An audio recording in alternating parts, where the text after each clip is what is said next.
형님의 절단된 손가락, 그게 나 때문이었다니! 이조원의 자산을 보유한 대주그룹의 서준영 회장은 어느 날 거짓골 행색으로 한 남자 앞에 무릎을 꿇었습니다. 준영아, 넌 나에게 하나밖에 없는 미래야. 절단된 세 손가락의 거친 손으로 동생의 머리를 쓰다듬었습니다. 30년 동안 가족을 버리고 도망갔다고 생각한 형이 알고 보니 30년 동안 동생만을 생각하며 살아왔던 거였어요. 두 형제 사이에는 무슨 일이 있었던 걸까요? 이 이야기의 끝에는 여러분이 상상도 못한 진실이 기다리고 있습니다. 이야기 시작 전 구독과 좋아요를 눌러 행복을 더해주세요. 듣고 싶은 이야기를 댓글로 남겨주시면 반갑게 인사드리겠습니다. 가을 햇살이 비석 위로 천천히 흘러내렸습니다. 서울에서 차로 2시간 남짓 걸리는 경기도 안성 어느 산기슭 부모님 산소가 자리한 곳입니다. 매년 어머니 기일이면 회장 서준영은 빠짐없이 이곳을 찾았어요.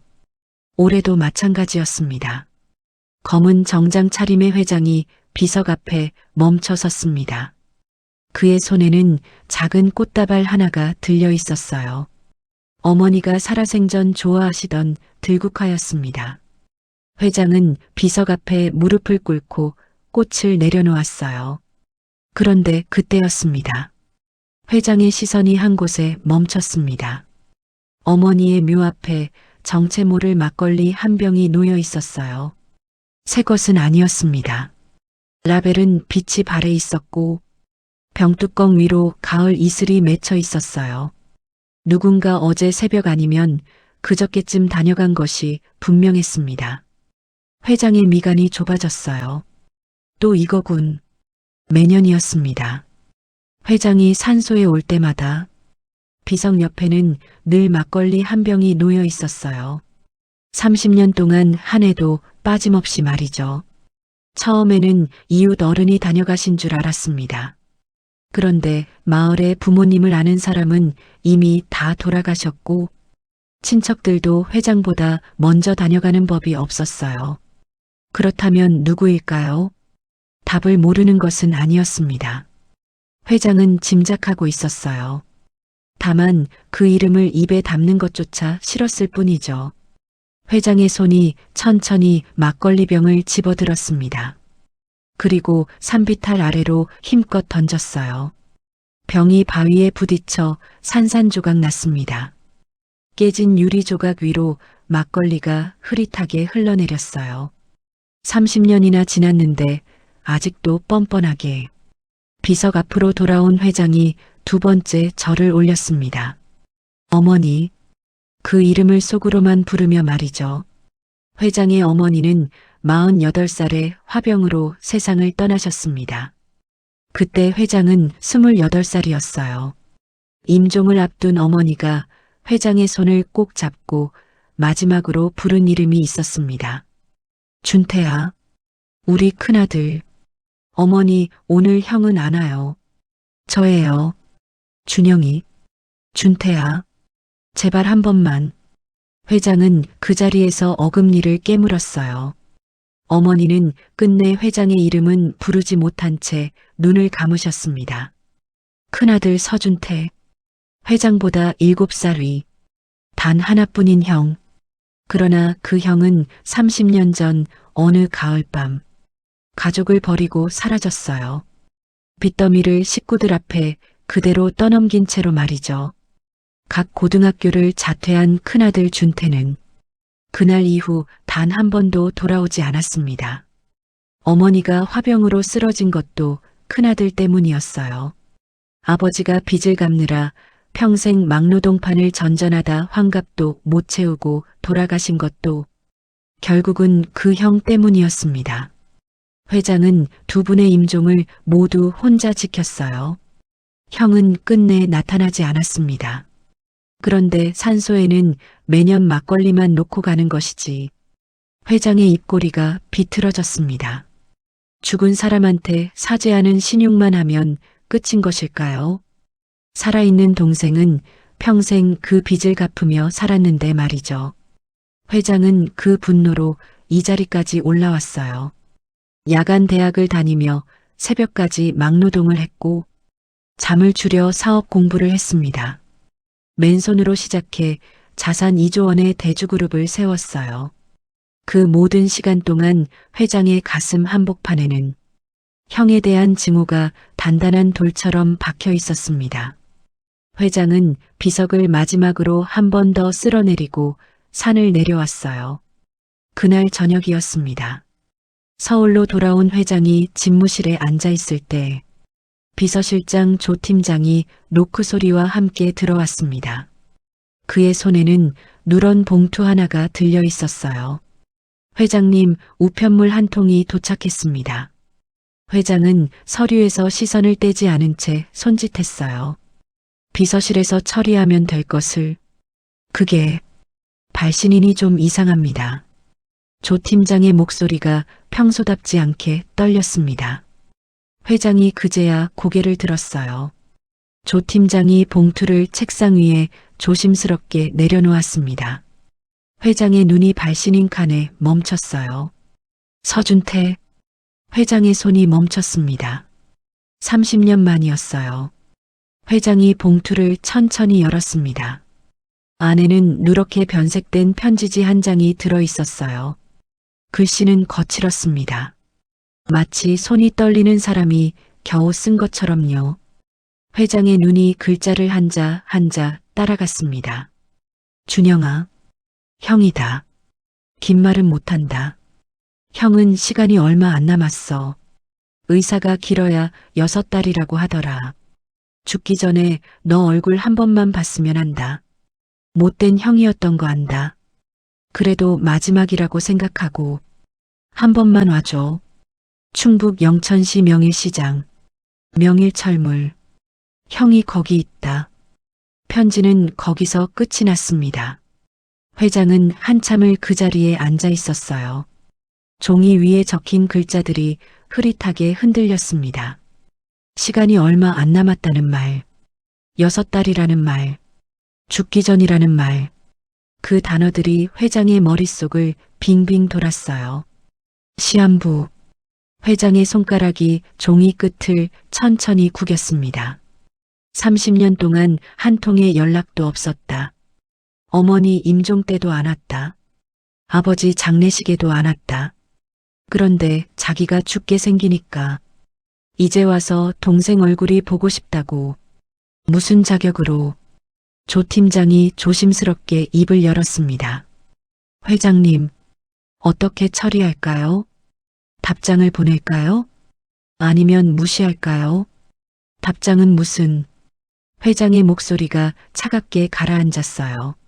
내가 직접 갈 거다. 조 팀장이 놀란 얼굴로 회장을 바라봤습니다.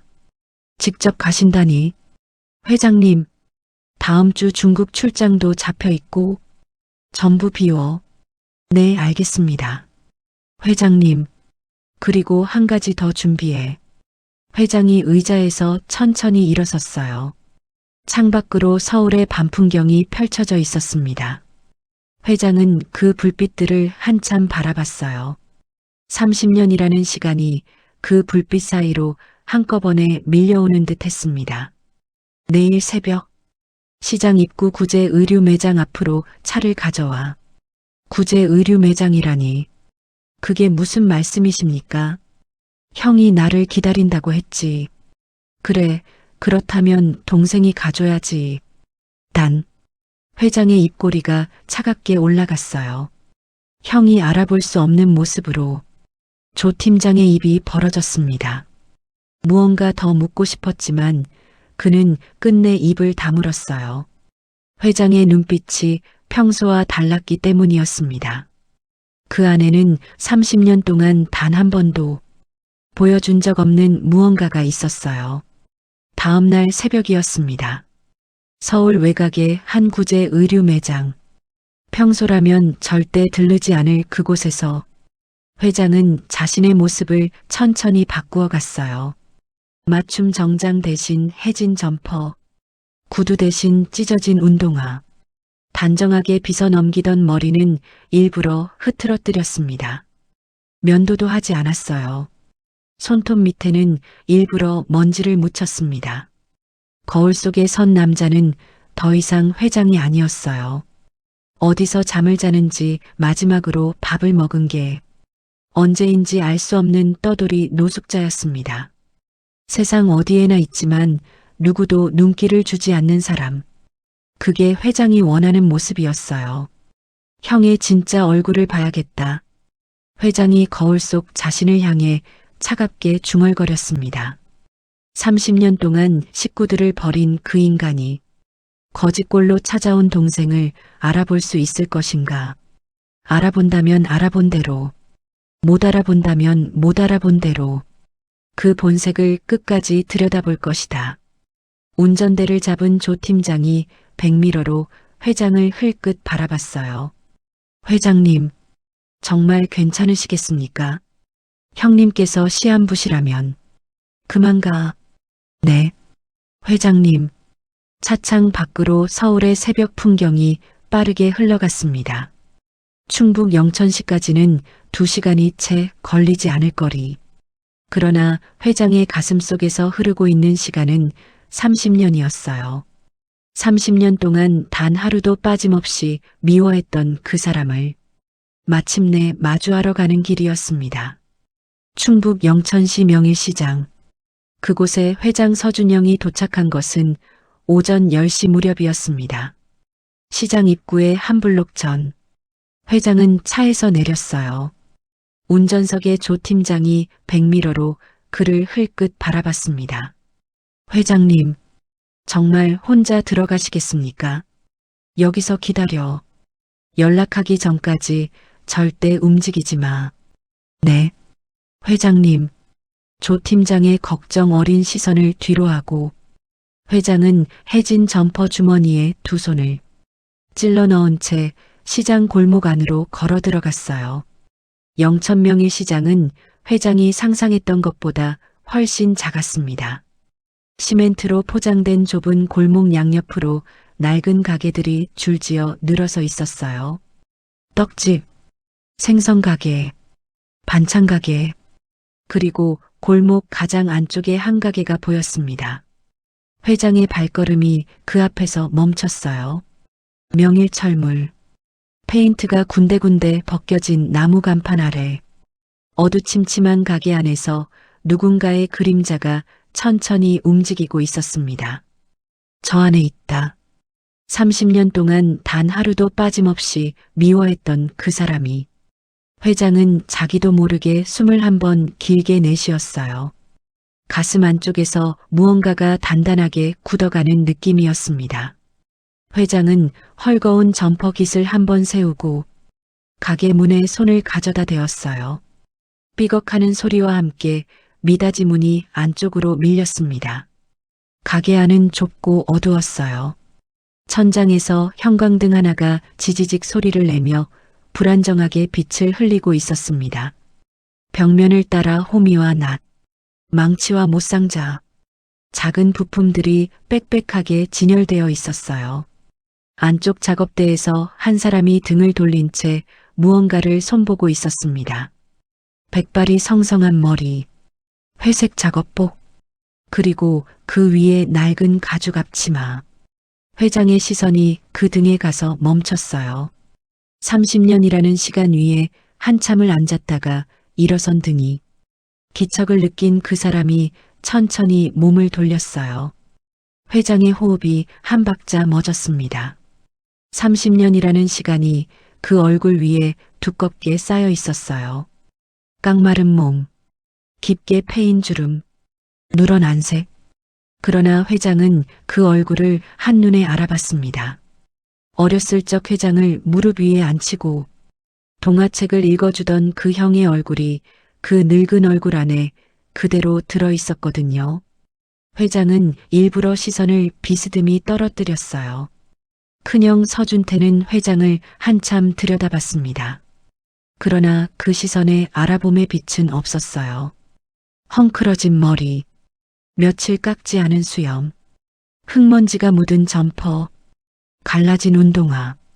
형의 눈에 비친 것은 그저 어디서 흘러들어온 떠돌이 노숙자 한 명이었습니다.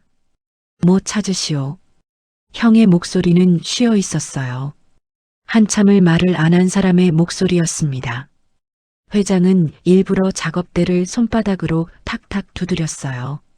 라면 하나만 끓여줘. 사흘을 굶었어. 반말이었습니다. 회장 서준영의 입에서는 절대 나올 수 없는 거친 말투였어요. 회장은 일부러 그렇게 했습니다. 이 가게에 들어선 거지를 향해 형이 인상을 쓰는지, 쫓아내는지, 그것을 보고 싶었으니까요. 30년 동안 식구들을 버린 인간이 어떤 표정으로 거지를 대하는지, 그것이 본색이라고 회장은 믿고 있었어요. 그런데 형의 시선은 회장이 그려놓은 어떤 그림에도 들어맞지 않았습니다. 형의 시선이 가장 먼저 닿은 곳은 회장의 얼굴이 아니었어요. 흙먼지가 묻은 점퍼 어깨, 갈라진 운동화 끝에서 비집고 나온 양말, 그리고 점퍼 안쪽으로 살짝 드러난 마른 손목이었습니다. 그것들을 하나하나 천천히 살피는 형의 눈빛은 경멸도 의심도 아니었어요. 그건 안쓰러움이었습니다. 형은 아무 말 없이 작업대 옆 작은 부엌으로 향했어요. 그때였습니다. 형이 돌아서는 그 짧은 순간, 회장의 시선이 형의 오른손에 가서 멈췄어요. 손가락 3개가 없었습니다. 검지, 중지, 약지, 첫마디부터 깔끔하게 잘려나간 자국이었어요. 남은 것은 엄지와 새끼손가락 2개뿐이었습니다. 회장의 입꼬리가 속으로 비틀어졌어요. 역시 벌을 받은 거지. 회장의 머릿속에서 30년 동안 단단해진 분노가 또 한 번 자리를 잡았습니다. 식구들을 버리고 도망간 인간한테 딱 어울리는 벌이야. 어디서 도박빚이라도 못 갚아 잘렸겠지. 30년 동안 저 손가락 끌어안고 후회나 하면서 살았어야 할 인간이 그 생각을 붙들고 있으면 가슴이 단단해지는 기분이었어요. 회장은 그 감각에 기대어 작업대 옆 낡은 의자에 털썩 주저앉았습니다. 부엌 쪽에서 냄비에 물을 붓는 소리가 들려왔어요. 그리고 라면 봉지를 뜯는 소리, 가스레인지가 켜지는 소리. 형이 등을 돌린 채 무언가를 끓이고 있었습니다. 이윽고 형이 양손으로 조심스럽게 들고 나온 것은 김이 모락모락 피어오르는 큰 양푼이었어요. 거기에는 라면 한 봉지가 아니라 2봉지가 끓여져 있었습니다. 위에는 계란 2개가 풀어져 있었고 송송 썬 파가 한 줌 올려져 있었어요. 곁에는 김치 한 접시와 흰밥 한 공기까지 함께였습니다. 회장의 미간이 좁아졌어요. 이건 라면 한 그릇이 아니었습니다. 사흘 굶은 사람을 위한 한 끼였어요. 형이 양푼을 작업대 위에 조심스럽게 내려놓으며 말했습니다. 국물 뜨거우니까 천천히 드시오. 밥은 말아 드시고. 쉰 목소리였지만 그 안에는 무언가가 깔려 있었어요. 거지에게 던지는 동정의 목소리가 아니었습니다. 마치 오래 굶고 들어온 식구에게 밥상을 차려주는 것 같은 그런 목소리였어요. 회장은 그 목소리를 듣고 잠깐 숨을 멈췄습니다. 그리고 일부러 더 거칠게 젓가락을 잡았어요. 연기겠지. 가게에 들어온 거지한테 친절한 척하는 거야. 누가 보고 있을지 모르니까. 30년 동안 가족을 버린 인간이 동네에서 이미지 관리하느라 하는 짓이지. 회장은 일부러 후루룩 소리를 내며 라면을 입에 밀어 넣었습니다. 그런데 국물 한 모금이 목을 타고 내려가는 순간 회장의 젓가락이 멈췄어요. 이 맛, 어딘가 익숙했습니다. 마트에서 살 수 있는 흔한 봉지라면이었어요. 특별한 재료가 들어간 것도 아니었습니다. 그런데 가슴 한가운데가 물컹하게 눌리는 느낌이 들었어요. 이 라면은 어머니가 살아계실 때 형이 회장에게 끓여주던 그 라면이었습니다. 어머니가 새벽까지 일을 나가시면 15살의 형이 8살 회장의 야식으로 끓여주던 그 라면. 계란 2개 풀고 파 송송 썰어 올리고 밥 한 공기 곁들여주던 그 라면이었어요. 회장의 입안에서 맛이 그대로 살아났습니다. 30년 동안 어디서도 먹어본 적 없는 그 맛이 아니야 우연일 거야. 라면이 다 똑같은 라면이지. 회장은 스스로에게 다급히 말했어요. 그리고 더 거칠게 라면을 입에 밀어 넣었습니다. 그때였어요. 회장은 자기 위에 누군가의 시선이 머물고 있다는 것을 느꼈습니다. 고개를 살짝 들었어요. 부엌 옆 작은 의자에 앉아 있는 형이 한참을 바라보고 있었습니다. 마치 무언가를 기억해내려는 사람의 눈빛으로요. 회장이 시선을 마주치자 형은 황급히 고개를 돌렸어요. 회장의 가슴 안쪽에서 차가운 바늘 하나가 톡 하고 박혔습니다. 알아본 거 아닌가?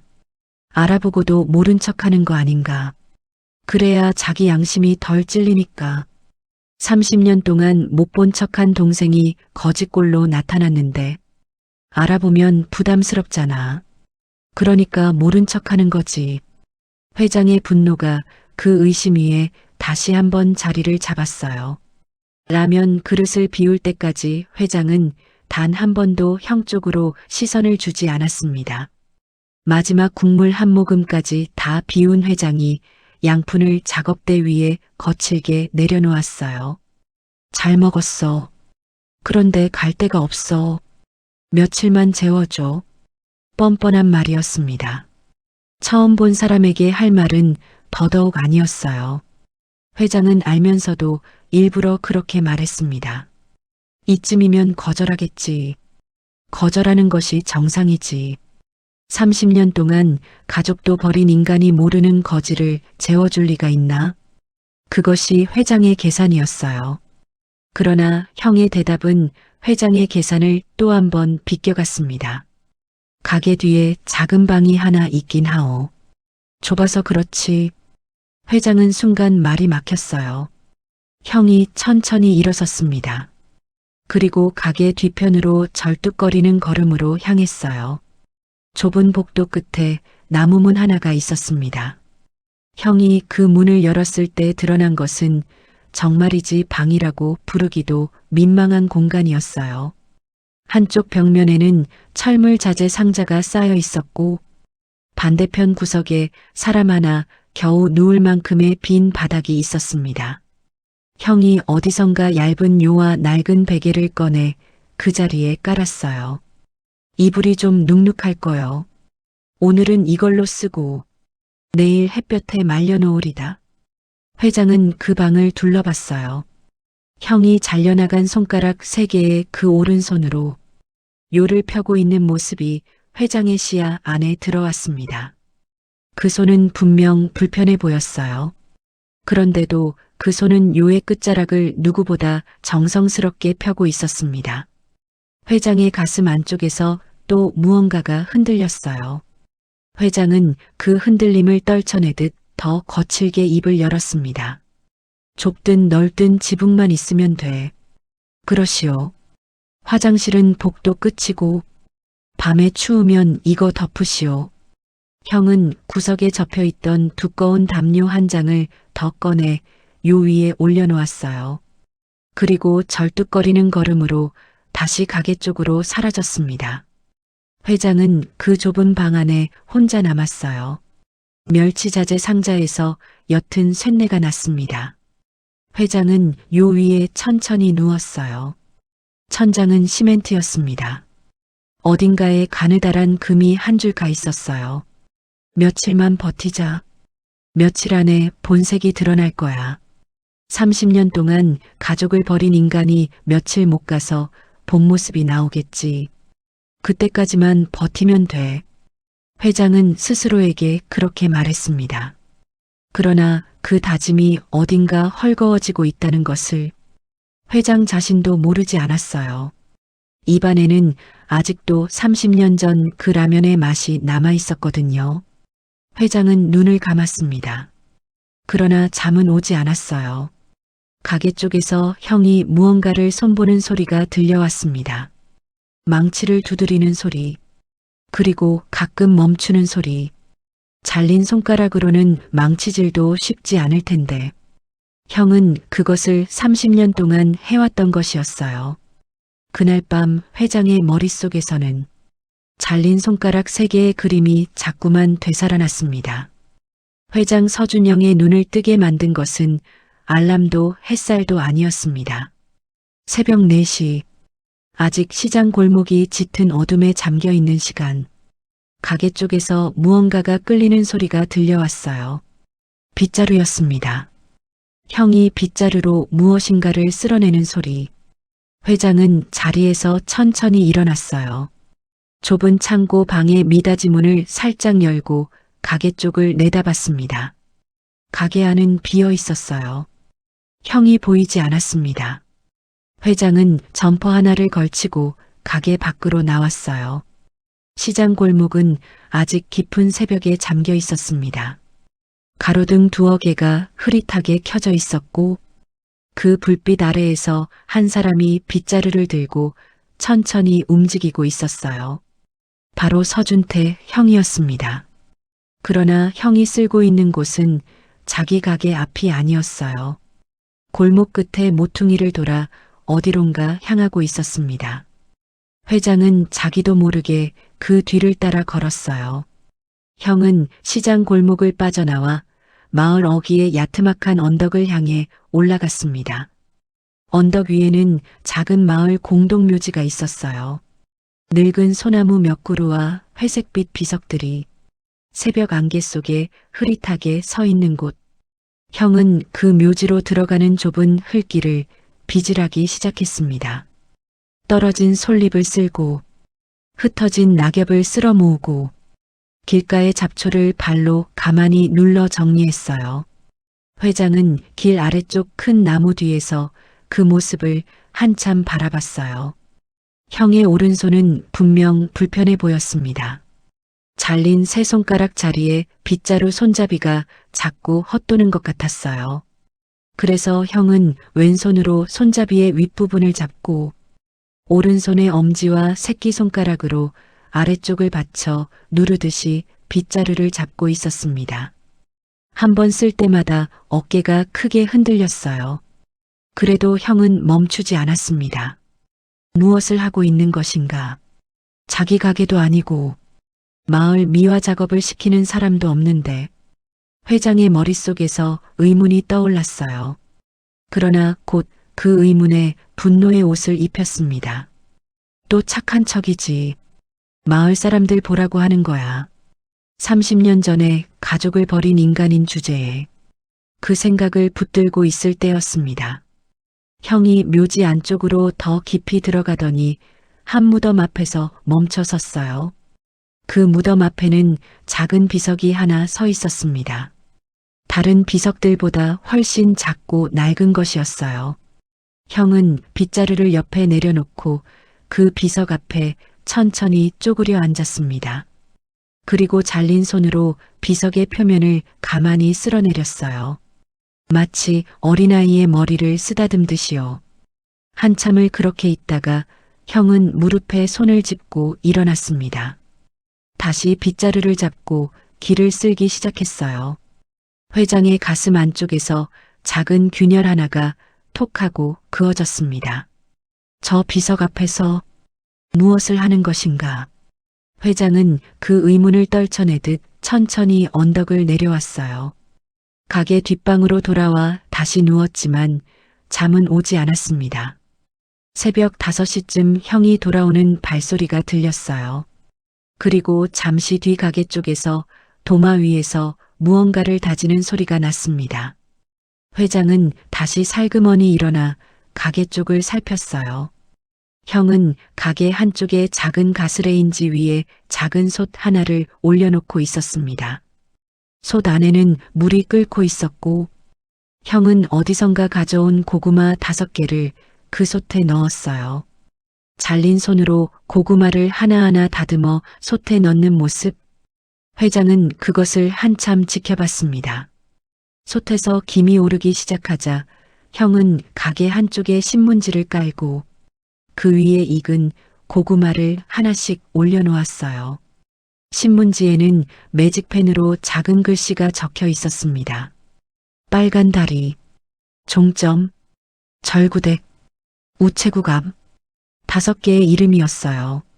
이름이 적힌 신문지로 고구마를 하나씩 싸기 시작한 형은 그것을 시장 가방 안에 차곡차곡 넣었습니다. 그리고 절뚝거리는 걸음으로 가게 밖으로 나갔어요. 회장은 그 뒤를 다시 따라 걸었습니다.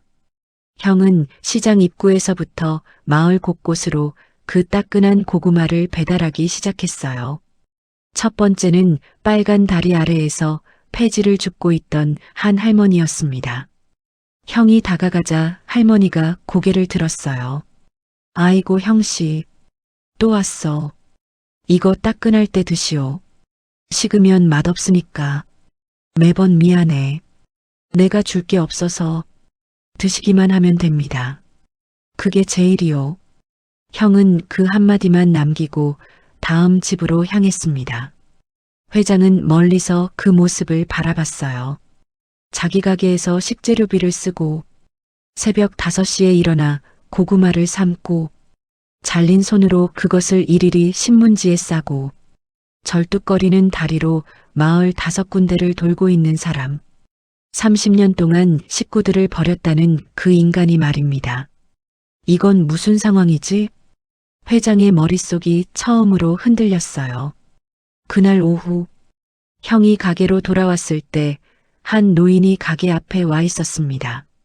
손에 부서진 호미 하나를 들고 있었어요. 준태야, 이거 자루가 빠져서 영 못 쓰겠다. 좀 봐주려나? 어르신, 내려놓고 가시오. 저녁 때 가져다 드리리다. 얼만데? 무슨 돈 받겠습니까? 자루 끼우는 거 잠깐인데. 노인이 호미를 작업대에 올려놓고 나간 뒤 형은 그것을 천천히 살폈어요. 그리고 잘린 손으로 망치와 못을 잡고 자루를 다시 끼우기 시작했습니다. 회장은 가게 구석 의자에 앉아 그 모습을 바라봤어요. 한 손가락으로 못을 받치고 다른 손으로 망치를 들어 천천히 두드리는 동작. 한 번을 쳐서 박힐 못이 형의 손에서는 5번을 쳐야 들어갔어요. 그래도 형은 짜증을 내지 않았습니다. 묵묵히 5번을 두드리고 또 5번을 두드렸어요. 회장은 그 모습을 보면서 가슴이 답답해졌습니다. 이 답답함을 떨쳐내려면 무언가가 필요했어요. 회장은 일부러 자리에서 일어났습니다. 더 세게 밀어붙여야 해. 본색이 나오게 만들어야 해.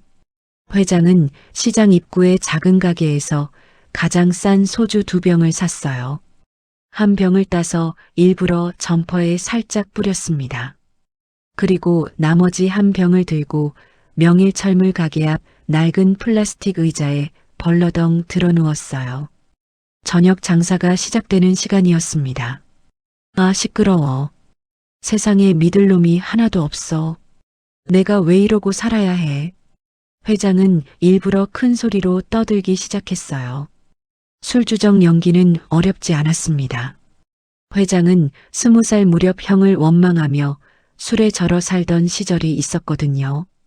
그때의 기억을 꺼내니 그것은 연기가 아니라 거의 재현이었습니다. 버린 새끼들이 다 그래. 자식이고 동생이고 다 버리고 도망가는 게 인간이야. 안 그래? 회장은 일부러 가게 안쪽을 향해 그 말을 내뱉었어요. 형이 들으라고 한 말이었습니다.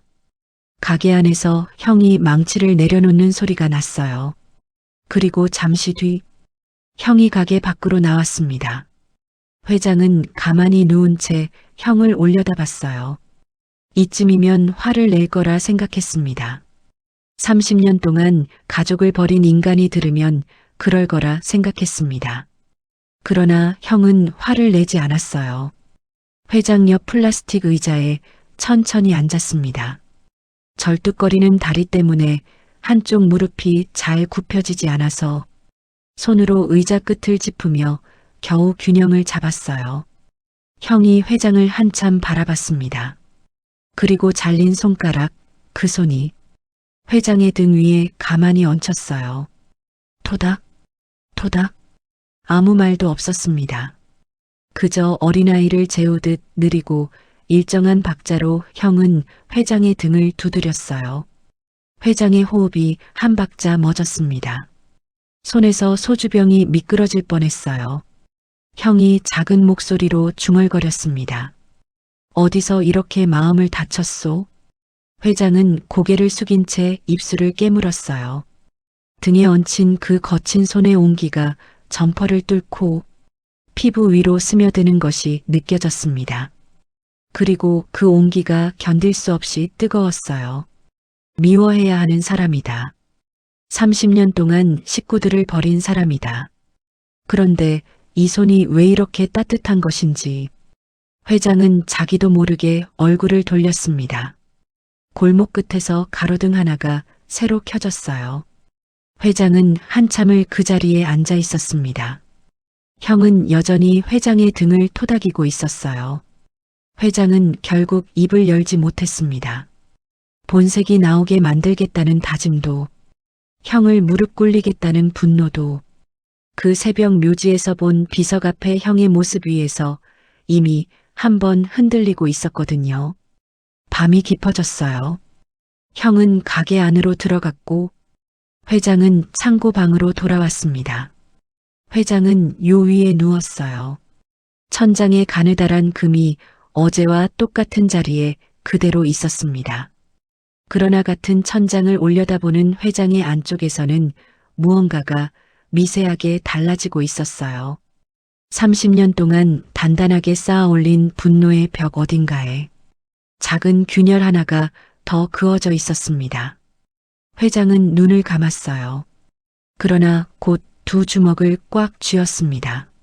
아직이다. 아직 본색을 못 본 것이다.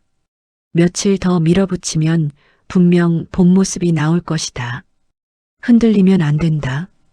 그 다짐이 어제보다 조금 더 헐거워져 있다는 것을 회장 자신도 모르지 않았어요. 머릿속에서는 새벽 묘지의 그 작은 비석이 자꾸만 떠올랐습니다. 형이 쓰다듬던 그 비석, 그 앞에 쪼그려 앉아 한참을 머물던 그 모습, 회장의 머릿속에 한 가지 의문이 단단히 박혔어요. 그 비석은 누구의 비석인가?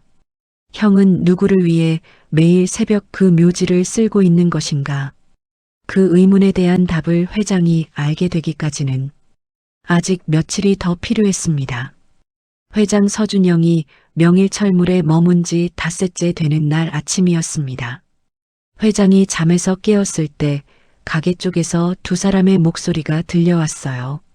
한 사람은 형이었습니다. 다른 한 사람은 여자의 목소리였어요.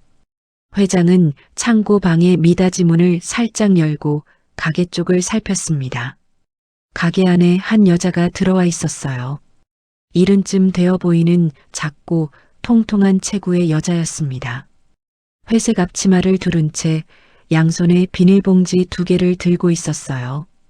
이른 아침 햇살에 반쯤 비치는 흰머리가 짧고 곱슬곱슬했습니다. 그 여자가 봉지 안에서 김치통 하나를 꺼내 작업대 위에 올려놓으며 말했어요. 형씨, 어제 담근 거 좀 짤 거요. 밥에 비벼 드시오. 매번 미안합니다. 영자 누님, 형씨네 가게 김장 안 한 지 몇 년이나 됐다고. 미안할 거 없어. 그리고 이거 영천떡집 떡 한 봉지. 쌀이 좋아서 하나 받아왔어. 이러시면 안 됩니다. 안 되긴 뭐가 안 돼. 형씨가 우리 가게 호미자루 갈아준 게 몇 번이야. 내가 갚을 게 이거 한 봉지뿐이야. 회장은 그 모습을 한참 바라봤어요. 김영자라는 여자였습니다.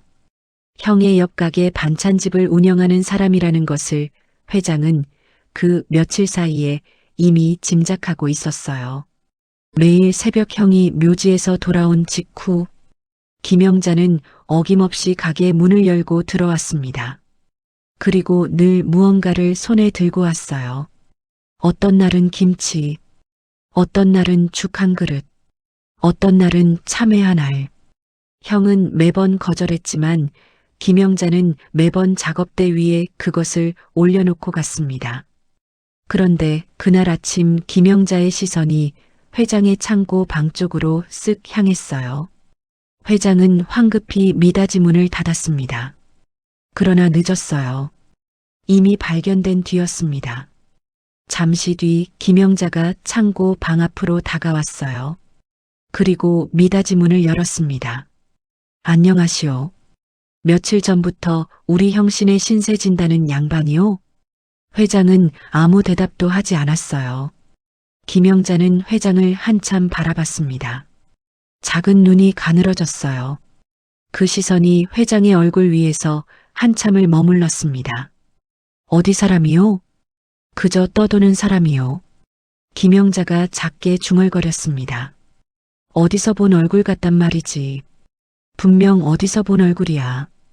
회장의 가슴 안쪽이 한번 가볍게 떨렸어요. 김영자는 더 묻지 않았습니다. 다만 회장의 얼굴을 한 번 더 천천히 훑어보고는 가게 쪽으로 돌아갔어요. 그리고 형에게 들리지 않게 작은 목소리로 한마디를 더 내뱉었습니다. 형씨, 저 양반 누군지 잘 보고 있으시오. 어딘가 묘한 양반이야. 그저 사흘 굶고 들어온 사람입니다. 김영자는 봉지를 한 번 더 작업대에 짚고 가게를 나갔어요. 회장은 그 짧은 시선의 무게를 떨쳐내듯 자리에서 일어났습니다. 그저 우연이야. 닮은 사람을 본 것뿐이지. 그러나 그날 오후가 되기 전 회장이 그 자리에 그저 우연이라는 말로 덮어둘 수 없는 일이 일어났어요. 점심을 막 지난 시간, 시장 골목 저편에서 평소와는 다른 기척이 느껴졌습니다. 떡집의 주인이 황급히 가게 안으로 들어가는 모습이 보였어요. 반찬 가게의 김영자가 가게 앞 의자에 앉아 있다가 황급히 일어섰습니다. 그리고 시장 곳곳에서 사람들이 두런두런 한 이름을 속삭이기 시작했어요. 박 사장이 온다. 골목 끝에서 한 무리의 남자가 걸어오고 있었습니다. 가장 앞에 선 것은 60쯤 되어 보이는 살이 오른 한 남자였어요. 짙은 검은색 정장 재킷을 걸치고 있었고 두꺼운 목 위로 살이 접힌 턱이 보였습니다. 손목에는 시계 하나가 매달려 있었지만 그 디자인은 일부러 안 보이게 소매로 가린 듯 했어요. 뒤를 따르는 것은 비슷한 차림의 남자 셋이었습니다. 하나같이 입을 꾹 다문 채 주변을 살피는 눈빛이었어요. 명일시장 한복판으로 그 일행이 걸어 들어오자 골목의 공기가 한순간에 가라앉았습니다. 박상필이었어요.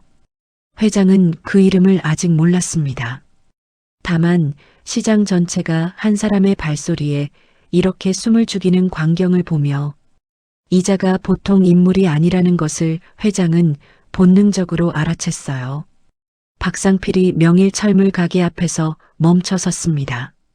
그리고 거친 손짓으로 가게 문을 열어젖혔어요. 준태야, 나와라. 가게 안에서 망치질을 하던 형이 천천히 손을 멈췄습니다. 그리고 작업대에서 일어나 가게 밖으로 나왔어요. 회장은 가게 구석 의자에 앉아 그 모습을 바라봤습니다. 형은 박상필 앞에 서서 고개를 약간 숙였어요. 그러나 시선만은 박상필의 얼굴을 똑바로 향하고 있었습니다. 무슨 일로 오셨소? 무슨 일은? 이번 달 이자야. 30년이나 갚았으면 좀 알아서 가져와야지. 매번 내가 와야 해? 이번 달 분은 어제 입금했소. 이번 달이 아니야. 다음 달 이자 미리 안 가져왔잖아. 다음 달은 내가 먼저 받겠다고 그랬지. 박상필이 가게 안을 한번 쓱 둘러봤어요. 그리고 입꼬리를 비틀며 웃었습니다. 준태야, 솔직히 말해줄까? 이 가게 그만 접어. 30년 갚을 만큼 갚았어. 내가 너 봐주는 거지. 내일까지 가게 비우면 그동안 갚은 거 다 인정해주마. 그게 내 마지막 인정이다. 형의 어깨가 한번 흔들렸어요. 그러나 형은 시선을 떨어뜨리지 않았습니다. 이 가게는 못 비웁니다.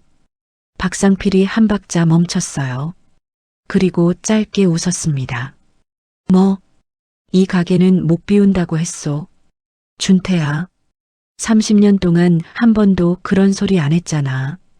갑자기 왜 그러는데? 형이 박상필을 정면으로 바라봤어요. 그리고 회장이 그 닷새 동안 단 한 번도 들어본 적 없는 톤으로 말했습니다. 이 가게는 못 줍니다. 절대로. 박상필의 입꼬리가 굳었어요. 왜? 내 동생이 언젠가 올 거요. 그 애가 올 곳은 이 가게 한 군데뿐이요. 이 가게가 없어지면 그 애가 나를 어떻게 찾겠소? 회장은 그 한마디를 듣는 순간 손에 들고 있던 작은 못을 떨어뜨렸습니다. 못이 시멘트 바닥에 부딪혀 짧고 가벼운 소리를 냈어요. 회장의 손가락 끝이 미세하게 떨리고 있었습니다. 동생이 언젠가 올 거라고. 30년 동안 식구를 버리고 도망간 인간이 그 동생을 기다리고 있다고. 박상필이 형의 말을 끝까지 듣더니 고개를 뒤로 젖히며 한참을 웃었습니다. 준태야, 30년이다. 내 동생은 죽었어. 그 옛날 그 사고 때 이미 끝난 일이야. 너 평생 죽은 동생 기다리면서 이러고 있으니까 이 시장 사람들이 다 너를 바보라고 부르는 거야. 형의 얼굴이 한번 일그러졌어요. 우리 동생은 안 죽었소. 준태야, 안 죽었소. 30년 동안 살아있었소. 어디서든 살아있을 거요. 그러니까 이 가게는 못 줍니다. 박상필이 고개를 좌우로 흔들었어요. 그리고 부하 하나에게 턱짓을 했습니다. 됐다, 가자. 다음에 올 때는 트럭 끌고 올 거다. 그때 가서 울지나 마라. 박상필 일행이 가게 앞을 떠났어요. 그들의 발소리가 골목을 빠져나갈 때까지 형은 가게 문 앞에서 한 발짝도 움직이지 않았습니다. 그러나 그들이 완전히 사라지고 나서 형의 다리에서 힘이 풀렸어요. 형은 가게 문틀을 잡고 천천히 주저앉았습니다. 회장은 그 자리에서 움직이지 못했어요. 머릿속에서 박상필이 뱉은 말과 형이 한 말이 동시에 되감기고 있었습니다. 내 동생은 안 죽었소. 그 옛날 그 사고 때 이미 끝난 일이야. 회장은 그 단어들을 한참 곱씹었어요. 사고. 박상필이 말한 그 사고는 무엇일까? 30년 전 형이 가족을 버리고 도망갔다는 그 가을. 그 무렵에 무슨 사고가 있었던 것일까? 그것을 회장은 들어본 적이 없었습니다. 양아버지처럼 모셨던 어머니의 친정, 큰아버지. 회장이 입양 비슷한 형식으로 거두어졌을 때 그 어른은 회장에게 단 한 가지만 말씀하셨어요. 형이 빚을 지고 도망갔다고. 식구들을 버리고 도망갔다고. 그 단어 안에 사고라는 말은 없었습니다. 그런데 박상필은 그 사고를 마치 모두가 아는 일처럼 말했어요. 회장은 자기 자리에서 천천히 일어섰습니다. 가게 앞에 주저앉은 형의 어깨가 가늘게 떨리고 있었어요. 김영자가 어느 틈에 가게 앞으로 다가와 형의 옆에 쪼그려 앉았습니다. 형씨, 일어나시오. 들어가십시다. 누님, 또 그 바깥놈 헛소리에 흔들리지 마시오. 형씨 동생 살아있다는 거 나도 믿어. 30년 동안 형씨가 그렇게 빌었는데 어디서든 살아있을 거요. 김영자가 형의 어깨를 가볍게 두드렸어요. 그리고 잠깐 시선을 들어가게 안 회장 쪽을 한번 바라봤습니다. 그 시선의 무게가 회장의 가슴 한가운데에 묵직하게 내려앉았어요. 그날 밤 회장은 창고 방의 천장을 한참 동안 올려다봤습니다. 가느다란 금이 어제와 똑같은 자리에 그대로 있었어요. 그러나 그 금이 오늘은 더 깊게 갈라져 보였습니다. 회장의 머릿속에서는 두 가지 의문이 동시에 자라고 있었어요. 형은 정말 30년 동안 동생을 기다려온 것일까? 그리고 박상필이 말한 그 사고는 도대체 무엇일까? 그 두 의문 중 어느 하나도 양아버지의 유언으로는 설명이 되지 않았습니다. 박상필이 다녀간 그날 밤이었습니다. 회장은 창고 방에서 잠을 이루지 못했어요. 가게 쪽에서 형의 인기척이 평소보다 늦은 시간까지 들려왔습니다. 새벽 2시쯤 가게 쪽에서 무언가가 쿵하고 떨어지는 소리가 났어요. 회장은 자리에서 벌떡 일어났습니다. 가게 문을 열고 들어갔을 때 형이 작업대 옆 시멘트 바닥에 쓰러져 있었어요. 한 손은 가슴을 움켜쥐고 다른 한 손은 무엇인가를 잡으려는 듯 허공에 뻗어 있었습니다. 형님, 회장의 입에서 자기도 모르게 그 한 단어가 새어나왔어요. 그러나 형은 듣지 못했습니다. 형의 입가에는 검붉은 핏자국이 가늘게 흘러내리고 있었어요. 회장은 그 순간 30년 동안 단단했던 무언가가 한꺼번에 무너지는 소리를 들었습니다. 회장은 형을 업었어요. 60대 후반의 마른 몸이 회장의 등 위에서 너무도 가볍게 들렸습니다. 30년 동안 가족을 버린 인간을 미워하며 키운 회장의 몸이 그 인간을 등에 업고 새벽 골목을 뛰고 있었어요. 시장 입구에서 회장은 점퍼 안주머니에서 휴대폰을 꺼냈습니다. 닷새 만에 처음 켠 전화였어요. 조 팀장, 응급차 보내.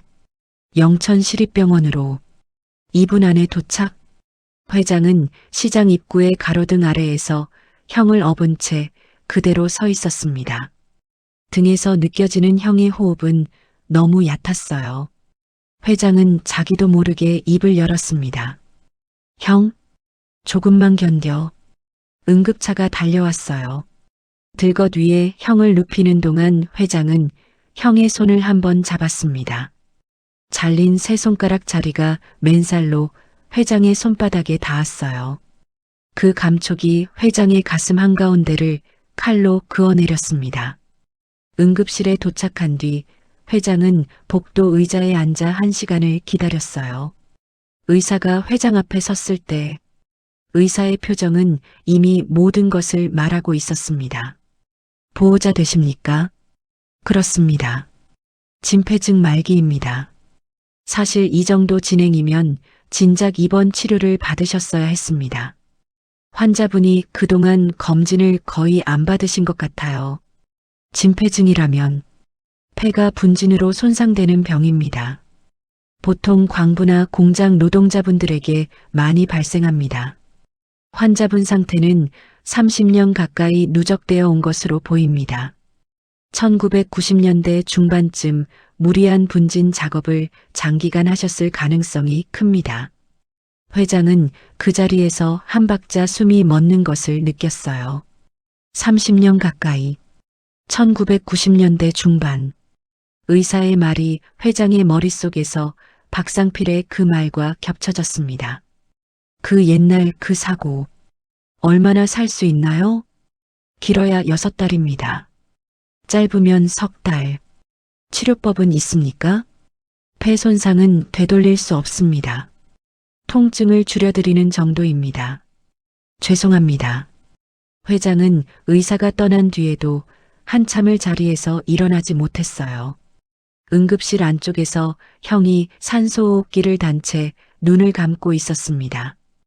형의 가슴이 가늘게 오르내리는 모습을 회장은 한참 동안 바라봤어요. 30년 가까이. 분진 작업. 회장의 머릿속에서 그 단어가 자꾸만 되감겼습니다. 형이 도박빚을 지고 도망갔다는 양아버지의 유언 안에는 분진 작업이라는 단어가 없었어요. 회장은 자기도 모르게 자리에서 일어났습니다. 새벽 5시. 회장은 응급실에 형을 두고 명일시장으로 돌아갔어요. 무엇 때문이었는지 회장 자신도 명확히 알지 못했습니다. 다만 가게로 돌아가야 한다는 한 가지 충동만이 회장을 끌고 있었어요. 명일철물의 미닫이 문을 열고 들어가 회장은 형의 방으로 향했습니다. 형의 방은 회장이 지내던 창고 방보다 더 좁았어요.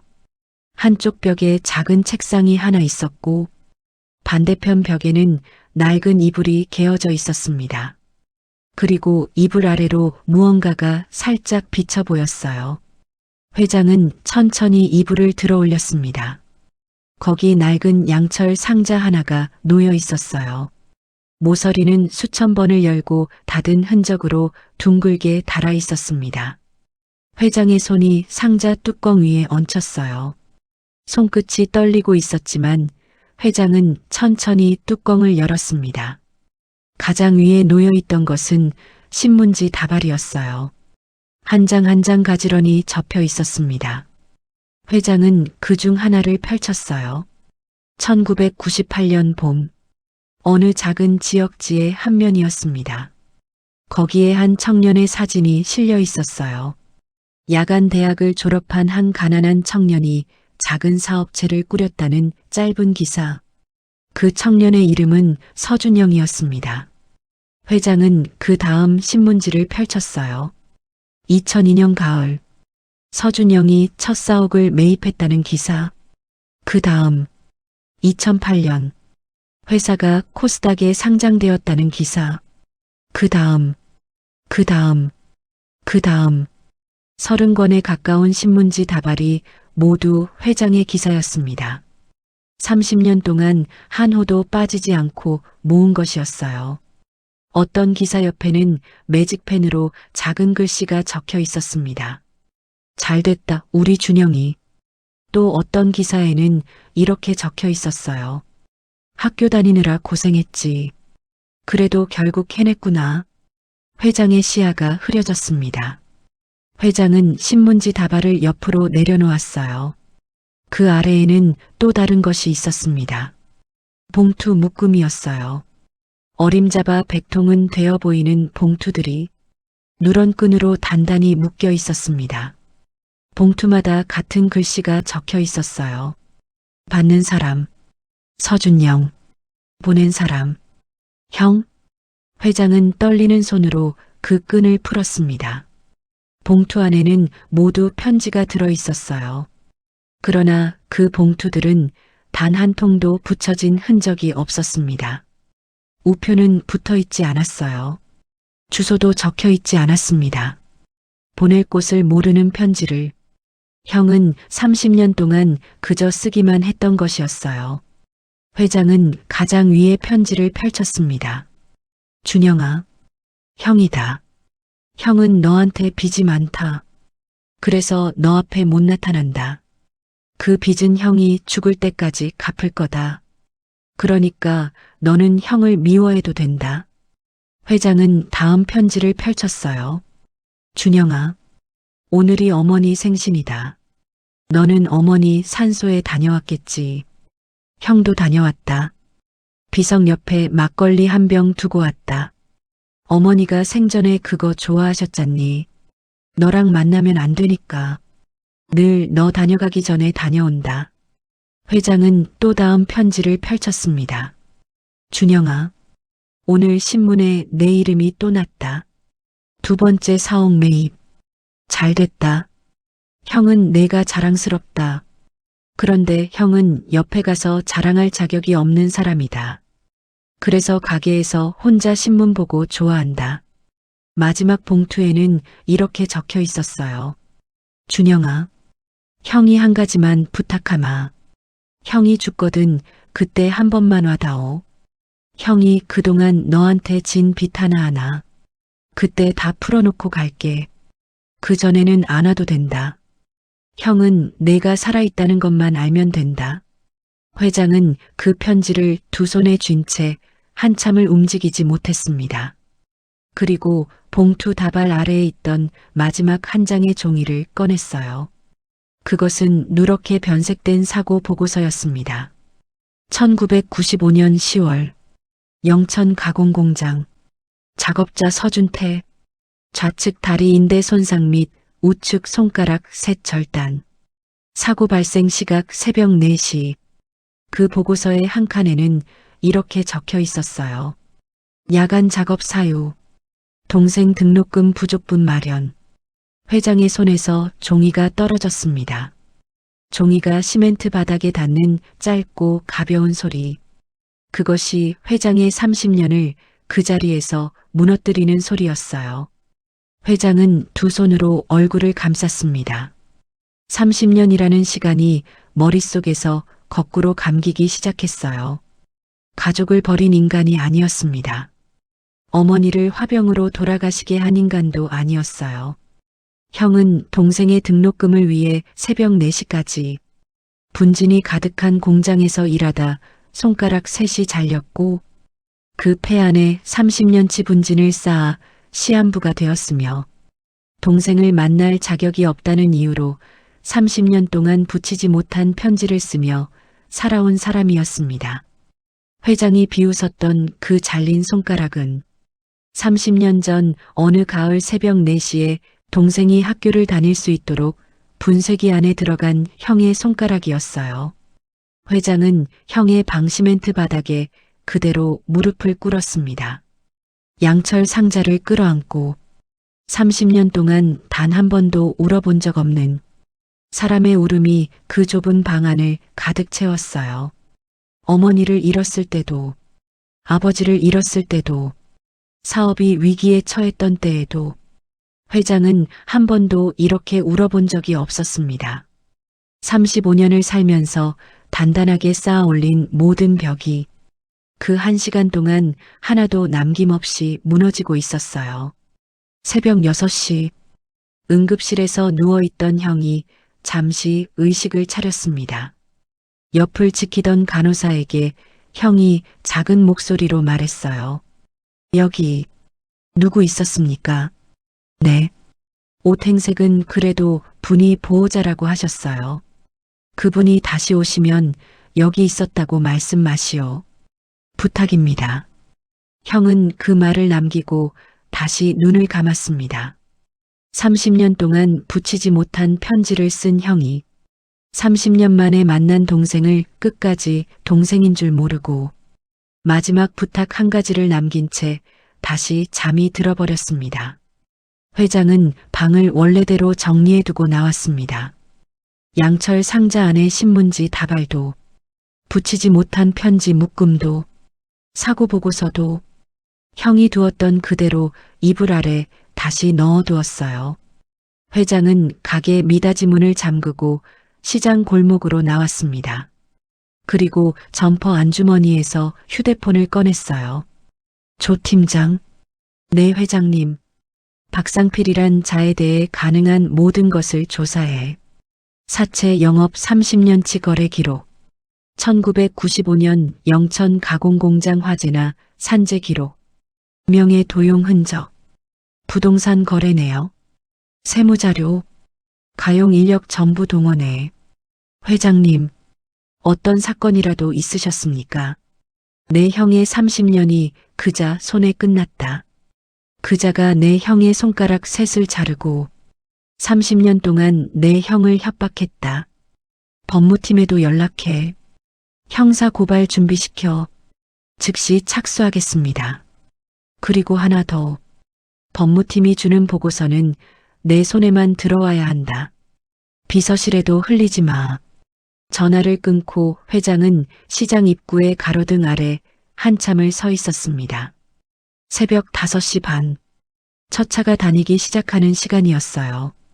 회장은 다시 병원으로 향했습니다. 응급실 입구에서 회장은 잠시 발걸음을 멈췄어요. 안으로 들어가기 전에 회장은 눈을 한번 감았습니다. 형의 마지막 부탁이 떠올랐거든요.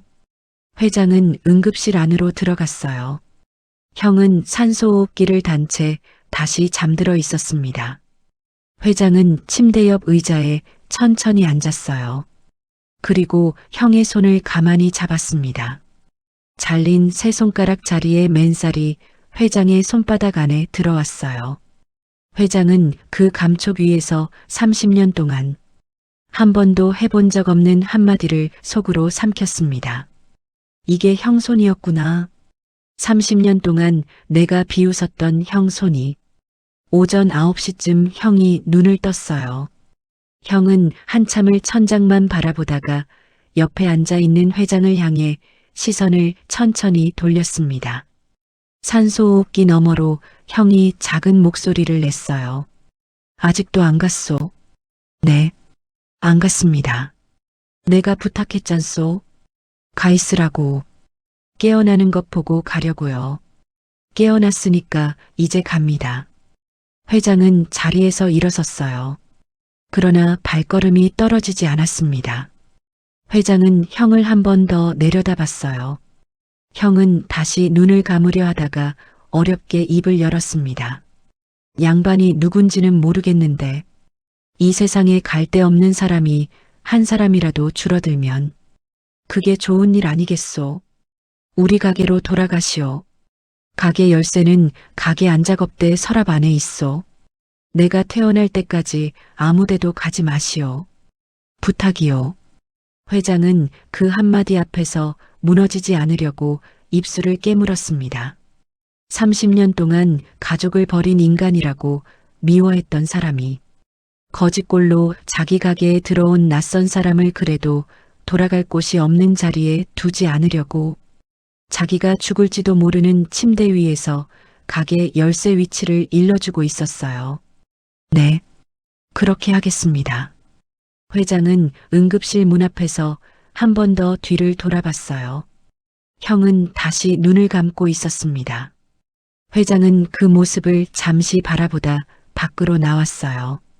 그날 점심 무렵 조 팀장의 첫 보고가 회장의 휴대폰으로 들어왔습니다. 회장님, 1차 자료입니다. 1995년 10월 영천 가공공장 산업재해 작업자 서준태 좌측 다리 인대 손상 우측 손가락 셋 절단 사고 발생 시각 새벽 4시 야간 작업 사유 동생 등록금 마련을 위한 추가 작업 시행 그런데 그 사고 보상이 거의 없었습니다. 왜지? 공장 측에서 산재 보험 가입을 안 하고 있었습니다. 형님분께서 받은 합의금이 당시 돈으로 80만 원입니다. 그런데 이상한 게 더 있습니다. 말해. 그 합의금 영수증 옆에 8천만 원짜리 차용증이 한 장 있습니다. 1995년 10월 손가락이 절단된 그날 형님분이 박상필에게 8천만 원을 빌린 것으로 기록되어 있습니다. 그 차용증을 시작으로 30년 동안 매달 이자가 형님분에게 청구되었습니다. 30년치 이자 합계가 12억 원이 넘습니다. 형님분께서 매달 갚아오신 것으로 기록되어 있습니다. 실제로 빌렸을 가능성은 제로입니다. 그날 형님분은 손가락 절단 수술 중이었어요. 차용증 필체 분석 의뢰했는데 형님분 필체가 아니라는 1차 소견 받았습니다. 회장의 손에서 휴대폰이 살짝 흔들렸어요. 명예 도용이었구나. 네. 그리고 더 있습니다. 박상필이 그 합의금 80만 원도 사실은 형님분에게 안 줬습니다. 박상필 본인 통장으로 들어갔어요. 그자가 형님분에게 한 말이 이거였답니다. 그 80만 원 받아봤자 동생 등록금도 못 낸다. 그러니까 내가 8천만 원을 너 대신 동생 등록금으로 빌려준 셈으로 하자. 너는 평생 갚아라. 회장은 가게 작업대 옆 의자에 천천히 주저앉았어요. 30년 전 회장이 야간 대학을 다니며 한 학기 등록금이 130만 원이었습니다. 회장은 그 돈을 구하느라 새벽 막노동판을 다녔었어요. 그런데 그 130만 원 안에 형이 손가락 셋을 잘리고 받은 합의금 80만 원과 그 합의금을 가로챈 박상필이 형의 명의로 부풀린 8천만 원짜리 가짜 빚이 들어있었던 것이었습니다. 조 팀장, 박상필 고소할 준비 시작해. 명예도용, 사문서 위조 사기, 산업안전보건법 위반, 이자 제한법 위반. 전부 묶어서 검찰 측에 사전 협조 요청 들어가. 그자 강제 체포영장 받을 수 있게. 이미 진행 중입니다. 그리고 하나 더. 그자 거래처 전부 추적해. 그자에게 묶여있는 영천 일대 상인들이 또 있을 거다. 명단 만들어서 보고하고 바로 실행해. 그들도 풀어줘야 한다. 네, 회장님. 전화를 끊고 회장은 가게 안을 한번 천천히 둘러봤어요. 30년 동안 형이 지켜온 그 한 평짜리 공간. 회장은 자기도 모르게 작업대 서랍을 열었습니다. 형이 아침에 말한 가게 열쇠가 그 안에 있었어요. 그리고 열쇠 옆에 작은 사진 한 장이 끼워져 있었습니다. 회장은 그 사진을 천천히 꺼냈어요. 빛바랜 어린 시절 사진이었습니다. 8살쯤 된 작은 남자아이를 15살의 큰 남자아이가 등에 업고 있는 사진. 등에 업힌 작은 아이는 입을 해 벌리고 웃고 있었어요. 등을 내어준 큰 아이는 그 작은 아이가 떨어지지 않도록 두 손으로 다리를 단단히 받친 채 서 있었습니다. 그 큰 아이의 얼굴 위에는 어딘가 자랑스러움 같은 표정이 떠 있었어요. 회장의 손이 그 사진 위에서 한참을 떨렸습니다. 회장은 사진을 다시 서랍 안에 넣었어요. 그리고 작업대 위에 두 팔을 얹은 채 한참을 그대로 있었습니다. 그날 저녁이었어요. 가게 문 밖에서 익숙한 발소리가 들려왔습니다. 박상필이었어요. 부하 둘만 데리고 온 그날. 박상필이 가게 안을 한번 둘러보더니 입을 열었습니다. 준태는 어디 있나? 오늘 못 옵니다. 못 와? 그 자식 어디 갔는데? 몸이 좀 안 좋아서 잠시 누웠습니다. 내가 어제 말 안 했냐? 오늘 안에 가게 비우라고. 내일 트럭 끌고 올 거다. 박상필이 가게 안쪽에 앉아 있는 회장을 향해 턱짓을 했어요. 이놈 누구야? 며칠 신세 지는 사람입니다. 준태가 거지를 들였구먼. 노망이 났구나. 너도 내일 트럭 오기 전에 짐 싸서 나가라. 회장은 일부러 고개를 푹 숙였습니다. 이자가 자기를 알아보는 순간이 와서는 안 됐어요. 적어도 검찰의 영장이 발부되기 전까지는. 박상필이 회장의 어깨를 한번 거칠게 밀치고 가게를 나갔습니다. 그가 떠난 뒤 회장은 두 주먹을 꽉 쥐었어요. 며칠만 더 견디면 된다. 그때까지 형의 가게 안에서 형 행세를 하며 너를 안심시켜주마. 밤이 깊었습니다. 회장은 형의 방으로 다시 들어갔어요. 그리고 양철 상자를 한 번 더 꺼냈습니다. 회장은 봉투 다발 가장 아래에서 한 통을 더 꺼냈어요. 아직 펼쳐보지 않았던 마지막 봉투였습니다. 그 봉투 안에는 편지 한 장과 함께 작은 신문지 조각 한 장이 끼워져 있었어요. 빛바랜 신문 한 면이었습니다. 거기에 회장의 사진이 실려 있었어요. 회장이 작년에 잡지 인터뷰 때 찍은 사진. 회장 자신도 잊고 있던 그 사진. 그 사진 옆에는 형의 글씨가 작게 적혀 있었습니다. 준영아, 우리 준영이가 또 신문에 나왔다. 형이 잘라서 가게에 두었다. 손님이 가게에 오면 자랑한다. 이 사람이 내 동생이라고.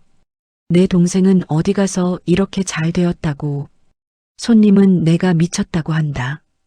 그래도 형은 자랑한다. 형은 너 자랑하는 게 제일 행복하다. 회장은 그 신문지 조각을 두 손으로 쥔 채 형의 방 시멘트 바닥에 그대로 무릎을 꿇었어요. 그리고 입을 두 손으로 꽉 틀어막았습니다. 소리가 새어나가지 않도록. 형이 자랑이라고 한 그 한마디 위에서 회장의 30년이 마지막으로 한 번 더 무너지고 있었어요. 30년 동안 내가 미워한 사람이 30년 동안 나를 자랑해온 사람이었다. 회장은 한참을 그 자리에 그대로 있었어요. 창문 너머로 시장 골목에 가로등 불빛이 희미하게 들어오고 있었습니다. 그 불빛 아래에서 회장은 마지막 결심을 굳혔어요. 박상필을 무너뜨리는 그날까지 형이 깨어 있는 동안 회장은 동생인 척하지 않을 것이었습니다. 형의 가게에 머무는 노숙자인 척 끝까지 그 역할을 하기로 했어요. 그리고 박상필이 무너지는 그날 형님이라고 부를 것입니다. 그 한 번의 부름이 지난 30년을 보답할 수 있는 답이 될 수 있도록 말이죠. 박상필이 약속한 그 다음 날 아침이었습니다. 시장 골목 저편에서 무거운 엔진 소리가 들려오기 시작했어요. 트럭이었습니다. 한 대도 두 대도 아닌 세 대. 그 뒤로 박상필의 검은 세단 한 대가 따라오고 있었어요. 박상필이 차에서 내리며 부하 5을 거느리고 명일철물 가게 앞에 멈춰 섰습니다. 그날 형은 이미 가게 문 앞에 나와 있었어요. 어제 저녁 응급실에서 막 퇴원해 돌아온 형이었습니다. 산소호흡기는 떼었지만 형의 호흡은 여전히 가늘었어요. 그러나 형은 두 팔을 벌리고 가게 문 앞에 서 있었습니다. 서준태, 박상필이 형의 이름을 거칠게 불렀어요. 오늘이 그날이다. 짐 빼라. 못 뺍니다. 못 빼? 준태야. 30년이다, 30년. 같은 소리 그만 좀 해라. 이 가게는 못 줍니다. 절대로. 박상필이 부하에게 턱짓을 했습니다. 트럭에서 내려온 사내 둘이 형에게 다가갔어요. 형이 가게 문틀을 두 손으로 꽉 붙잡았습니다. 손가락이 절단된 오른손이 부들부들 떨리고 있었어요. 사내 하나가 형의 어깨를 잡으려는 그 순간이었습니다. 가게 안에서 한 사람이 천천히 걸어 나왔어요. 거짓골의 한 남자였습니다. 닷새 전 가게에 들어와 신세를 진 그 떠돌이. 그가 박상필 앞에 두 발을 딛고 섰어요. 건드리지 마라. 박상필의 눈썹이 한쪽 올라갔습니다.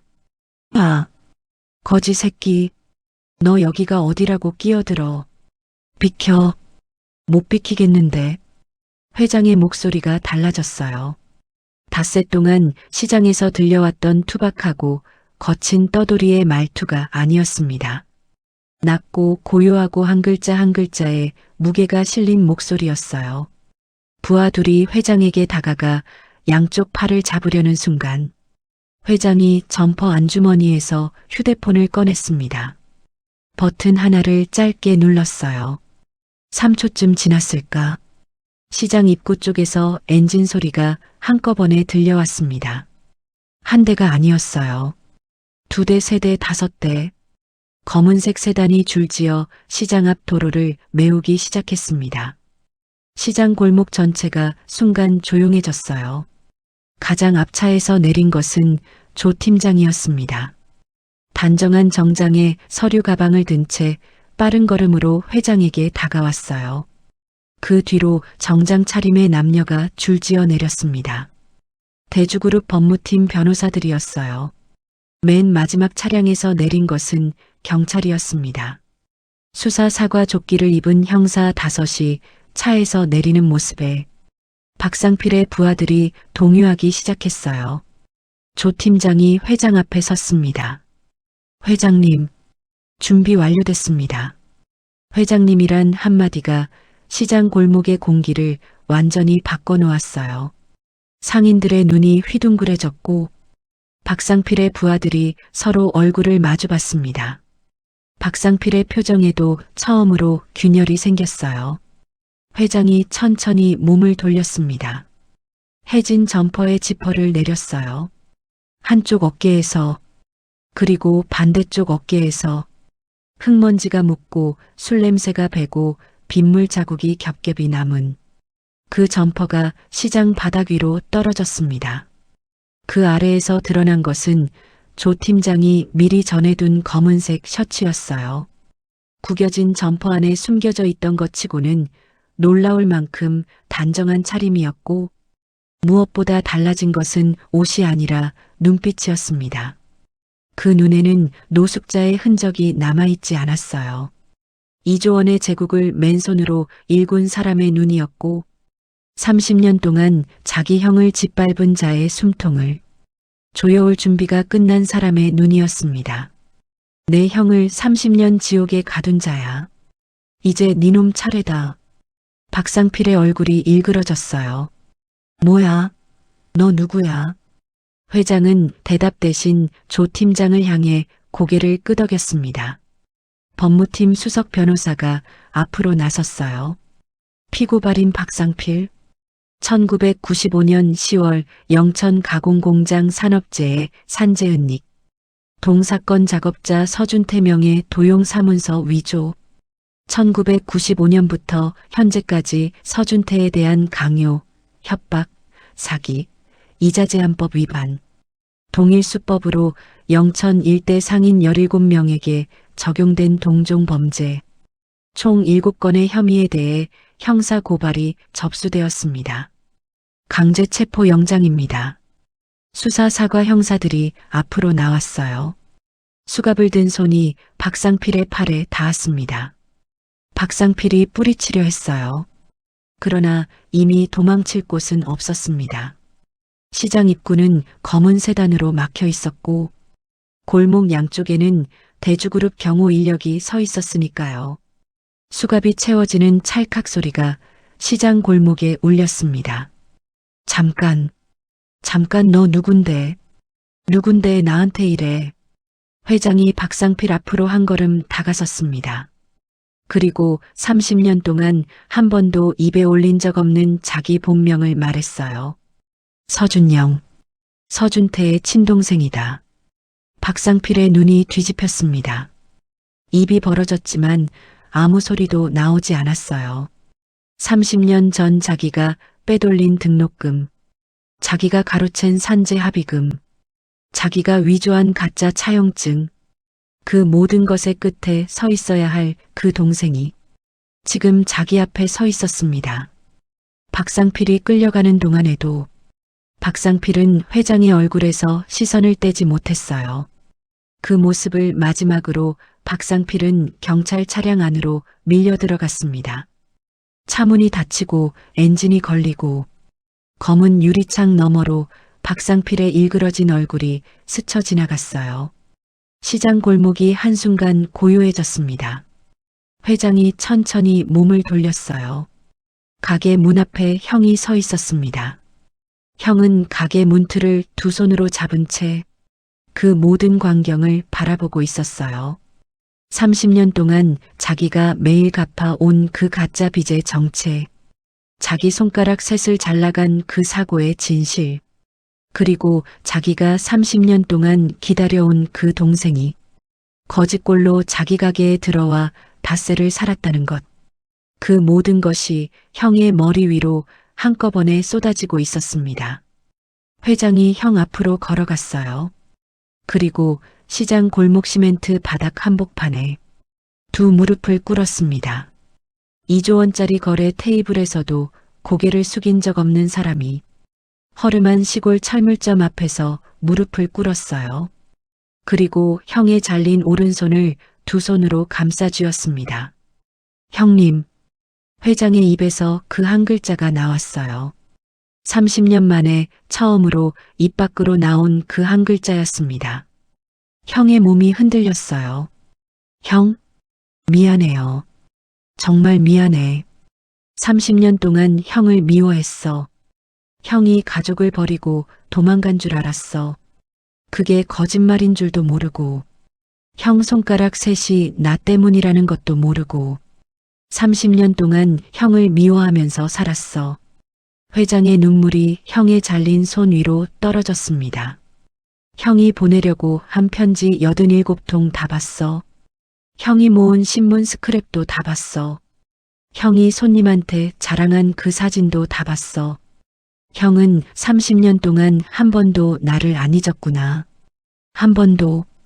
준태의 입술이 떨리고 있었어요. 준태는 두 손으로 회장의 얼굴을 감쌌습니다.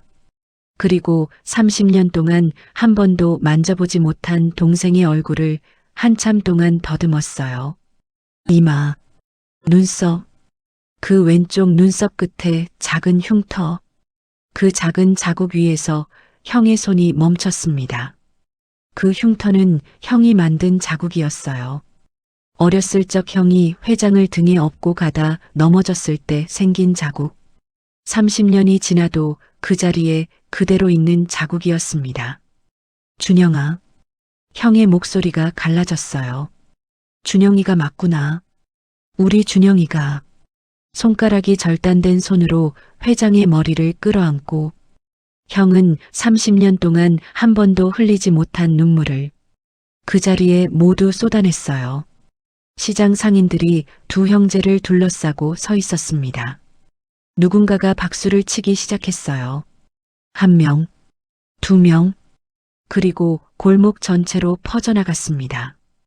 박수 소리와 울음소리가 뒤섞인 이상하고도 뜨거운 소리가 명예시장의 슬레이트 지붕 아래를 가득 채웠어요.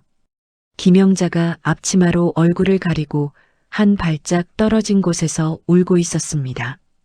30년 동안 형 곁에서 미친 사람 소리를 들으며 형을 지킨 그 사람이 마침내 그 동생이 돌아왔다는 것을 두 눈으로 보고 있었어요.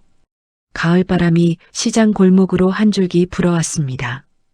두 형제의 머리 위로 단풍잎 한 장이 천천히 내려앉았어요. 30년이라는 시간이 그 한 장의 단풍잎 위에서 마침내 끝났습니다. 박상필이 끌려간 그날 오후, 회장은 형을 차에 태웠습니다. 영천에서 서울로 가는 길, 2시간의 그 길 동안 형은 한 번도 회장의 손을 놓지 않았어요. 30년 동안 한 번도 잡아보지 못한 동생의 손이었습니다. 회장도 마찬가지였어요. 30년 동안 한 번도 닿아본 적 없는 형의 잘린 손가락 자리. 그 거친 손이 회장의 손바닥 안에서 자꾸만 작아지는 것 같았습니다.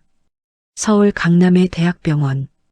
회장이 미리 잡아둔 특별병동에 형이 입원했어요.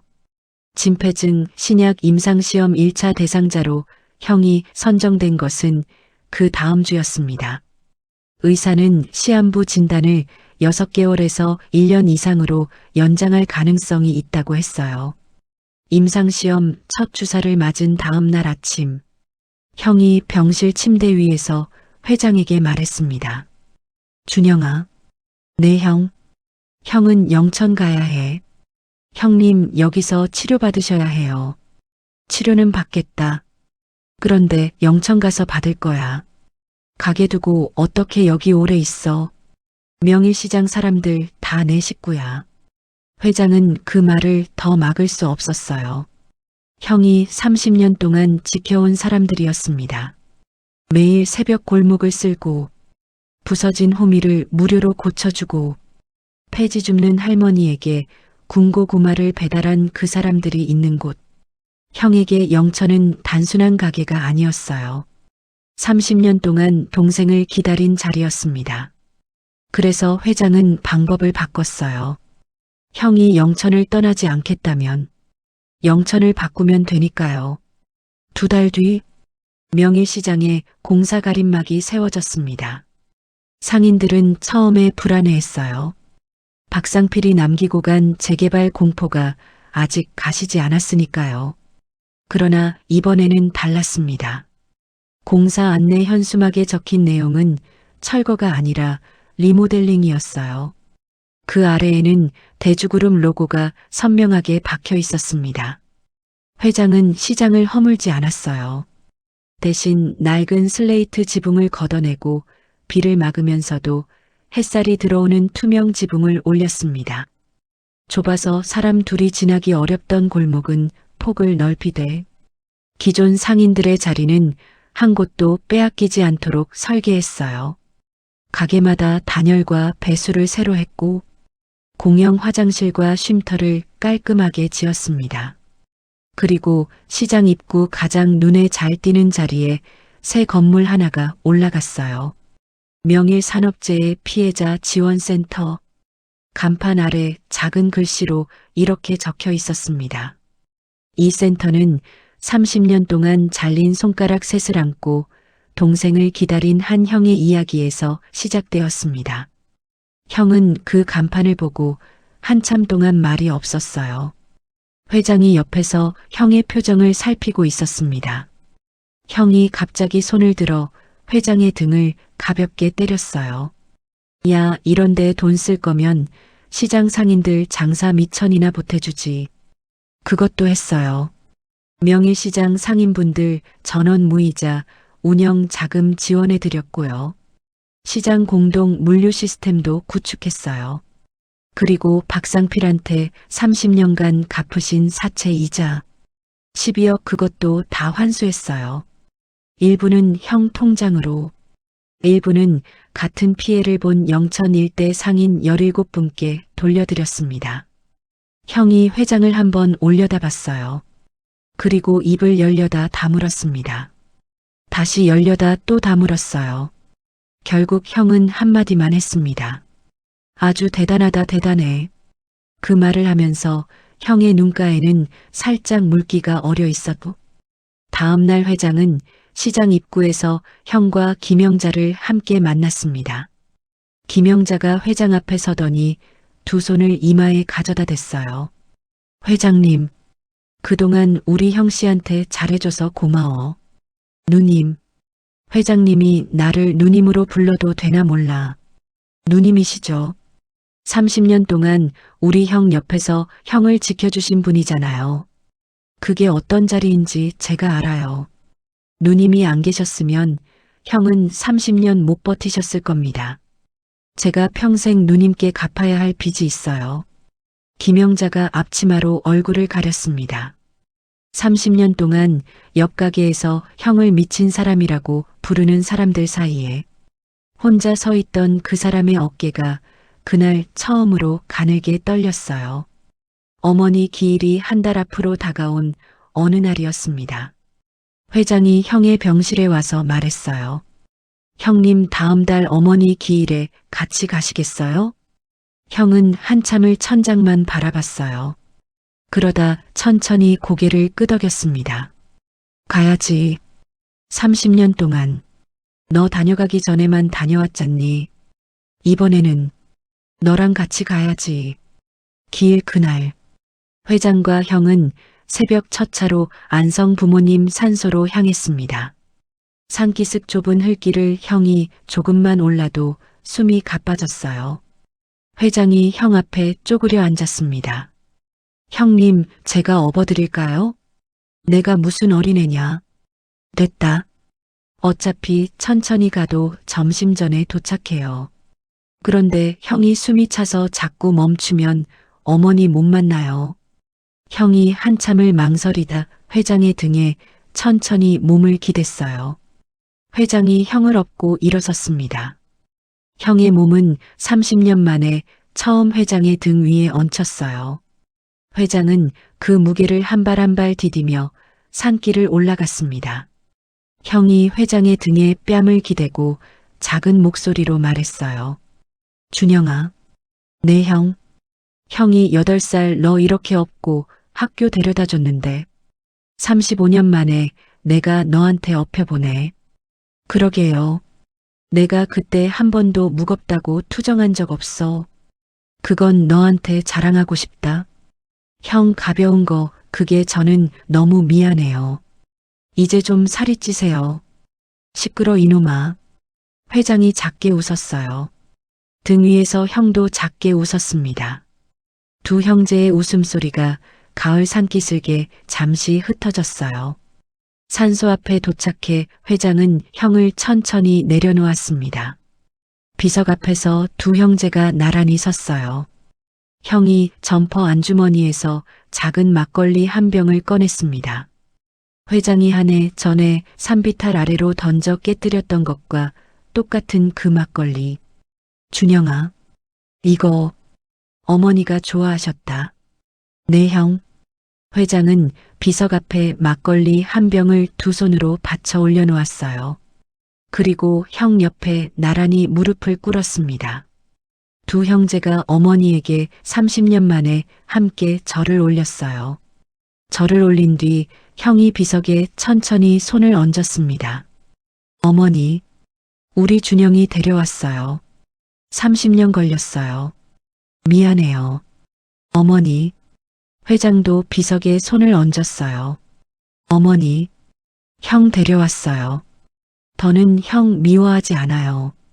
어머니, 가을바람이 산기슭으로 한 줄기 불어왔습니다. 단풍잎이 비석 위로 천천히 떨어졌어요.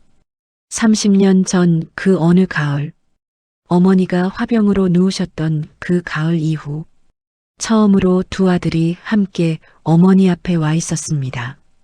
내려가는 길은 회장이 형의 손을 잡고 천천히 걸었어요. 회장의 손이 형의 잘린 오른손을 단단히 감싸쥐고 있었습니다. 30년 동안 회장이 미워했던 그 잘린 손가락이 이제는 회장이 가장 단단히 잡고 가는 손이 되어 있었어요. 오늘 이야기는 여기까지입니다. 혹시 여러분도 평생을 미워해 온 사람이 있으신가요? 혹시 여러분이 그렇다면 그 미움의 진짜 이유가 무엇인지 알고 계신가요? 서준영 회장이 형을 그토록 미워했던 이유는 30년이라는 시간, 누군가가 부풀린 거짓말 같은 부정적 이유보다 결국 모든 짐을 혼자 짊어진 채 끝까지 지키려 했던 형의 사랑이 오히려 미움의 원인이었습니다. 이 영상을 보고 지금 이 순간에도 아무 말 없이 모든 짐을 온전히 혼자 짊어지고 여러분을 사랑하고 있는 사람이 있을지도 모릅니다. 여러분이 모르는 사이 그 사람은 다칠 수도 있고 사정이 어려워질 수도 있습니다. 그리고 우리의 신문 사진을 잘라 가게에 붙여놓고 손님 앞에서 자랑하고 있었을지도 모릅니다. 혹시라도 지금 마음에 떠오른 한 사람이 있다면 사연과 함께 댓글로 남겨주세요. 그 댓글이 누군가에게는 큰 위로가 될 수도 있습니다. 오늘도 끝까지 들어주셔서 진심으로 고맙습니다. 구독과 좋아요 한 번씩 눌러주시고 따뜻함을 더해주세요. 더욱 공감 가는 이야기로 다시 찾아뵙겠습니다.